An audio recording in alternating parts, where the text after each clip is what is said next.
Yo, hello YouTube. We are here after day one of my tournament. There was over 300 players. I think the final number is like 320 something players. That's crazy. Congrats. Thank you all for playing. Honestly, if you guys have made it to the end, especially people in chat right now, you know, made it all 8 rounds. We've been streaming for 6 hours. It's kind of crazy.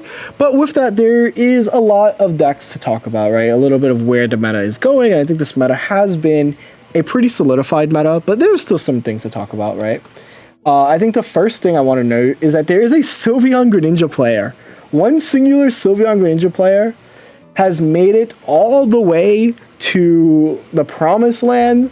And like under the cool card, they're running silver, right? But a lot of it is still mostly the same. I think the benefit that this deck has over Suicune is that you're running Psychic Water, right? And because you're running Psychic Water, that means you can charge a Giratina faster.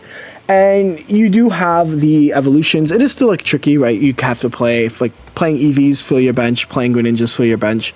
But really cool to see them make it as far as they did. They did play 2 different Suicune Gren players and beat both of them. This deck has always been naturally good into Ori decks as well. So seeing them do good into like one of the Lightning decks is kind of cool. So like very, very big props to them. Obviously the 8-0 was a Darktina player. There isn't too much really to talk about. This is a Darktina like filler yap. It's just Darktina, right? It's been the same deck. It's just like such a solid deck. I already have a little bit of a spoiler. The next decks I want to talk about, this is an honorable mention from Hyperion. They went 5-3. They lost their winning in. Really, really unfortunate. They were 1 win away from making top cut.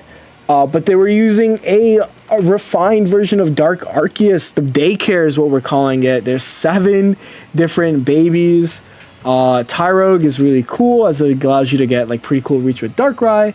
And the main playstyle of attaching energies to Arceus as quickly as possible. This deck runs no Pokeballs because you have a higher odd of starting a baby when you are playing more babies than Pokeballs. So it's a really cool deck. Really, really unique deck. Fangars helped a lot in pushing this deck forward, but the version of Dark Babies that did make it all the way is just like kind of the standard version.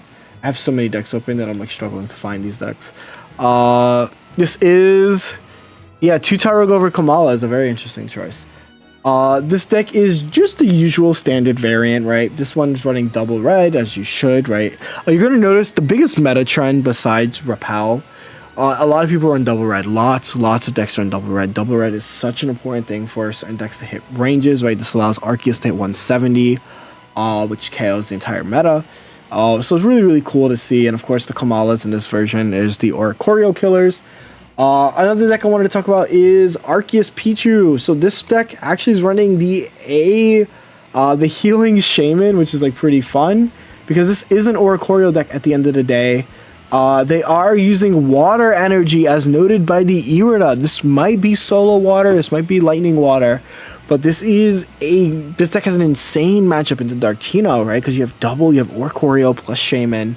And then you obviously still have the acceleration of Pichu plus Arceus.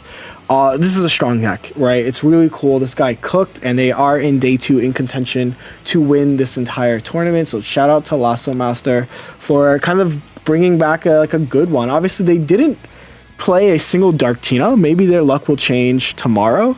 Because this deck is really good into Darktina, right? Like Sars, if you don't play against Darktina, what can you do, right? Double Irida plus the Shaman. This deck is just so oppressive into that. Finally, another build I want to talk about. Dulling ended up making cut at they were 6-1. They obviously 6-2 now because your last matchup doesn't really matter too much. But they ran Flareon, Sylveon stuff, right? The most important thing, is a double red again, right? Double red is so important. Double red with the Eevee bags allows Flareon to get to where again? 171 shots all the way up to Guzzlord.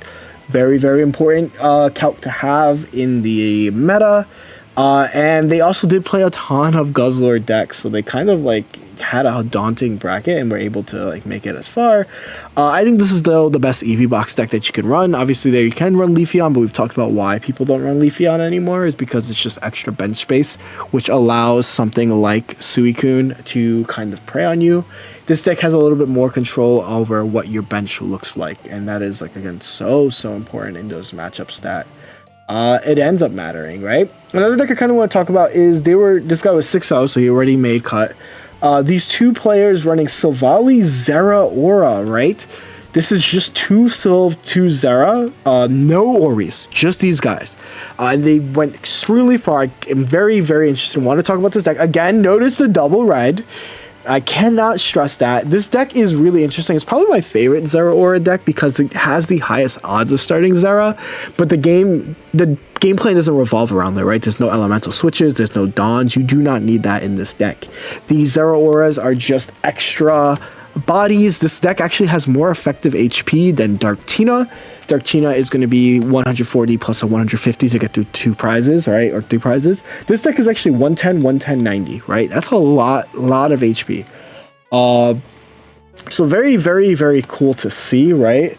The Rocky Helmet plus Sylv, actually Zera gives this like really good push, right? 50 damage plus 100 damage is a lot. We are ready for day 2. Hell yeah.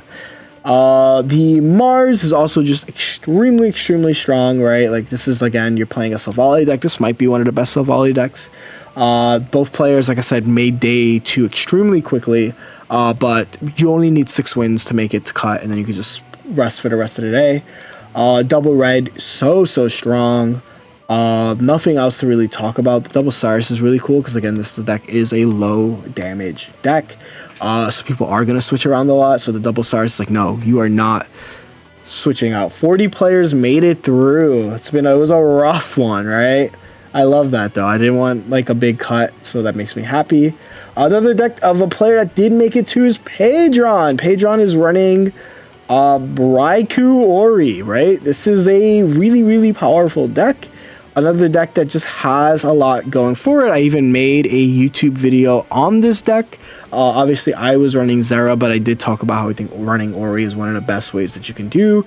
This deck has a lot of options between X-Speed, the E-Switch, the Giant Cape, and again, red is so good. I cannot stress. But red also has important breakpoints for Raikou.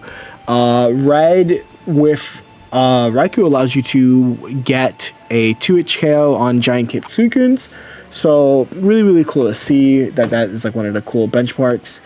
Sabrina Cyrus is just so good in this deck, and again, Raikou's drawing so that you get to this Magnezone condition so much faster, and you can elemental switch. Elemental switch isn't the point of this deck, right? So it's like if you get it, it's nice. The other deck is another player's Raikou Coco, right? This is what I think is the best lightning deck. This is a deck that doesn't run Ori as well. I think it's the best Ori-less lightning deck. It runs the Coco, runs the Raikou, and eventually the Pikachu electrical cords plus E-Switch, to get to a Pikachu endgame.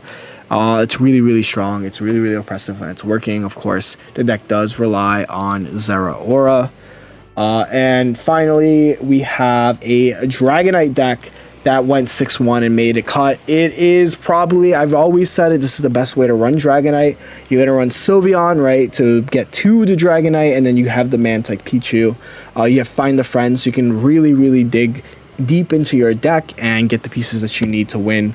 I really like this version. I think that this is one of my favorite ways to run this deck. So it's really cool to see this. Notably, there is no Dragonair. That's going to be because you have so much draw power that if you do need an Oricorio killer, Dragonite will eventually show its face. It's kind of like say its name and it shall appear. And those are like a lot of the cool decks, right? Obviously, we have our 40 players who will be making it to day 2. If you guys are interested in watching day 2, it will be the same time as this Sunday. Again, thank you everyone for playing. We're going to crown our first winner. There are lots of Suicune Greninja decks, right? I think the biggest thing with Suicune Greninja is that most of them have added a retreat card. Tomorrow will be the tournament. It's going to be Sunday, 9 PST, 12 EST. But other than that, lots of really cool decks. And I guess I didn't talk about it, but there's also a Buzzwole deck, right? Buzzwole, similar with Sylvgren, decks that people have forgotten about. This is just running the full list, right? This is running Kartana, this is running Buzzwole, Pheromosa. This is what you would have expected a few formats ago. So it's really cool, even last format. It's a low pop deck, but it's still a strong deck. It's so good into dark decks, right? And I think that is so important. Norfolk, yes, congrats on cutting your first tournament. It was very nice to play against you as well, and I'm super excited to see what happens the rest of this tournament. Again, we'll be back tomorrow. I'll be commentating it, but that has been like our meta update for today. Again, thank you everyone. Thank you Frosty Icelad. Thank you Professor Frostworth. Thank you for all the judges that have judged. Thank you for all the players that have played. This is going to be a weekly thing, so if this type of tournament style interests you, next week we will have another tournament. That is all. See you guys tomorrow, and goodbye, YouTube.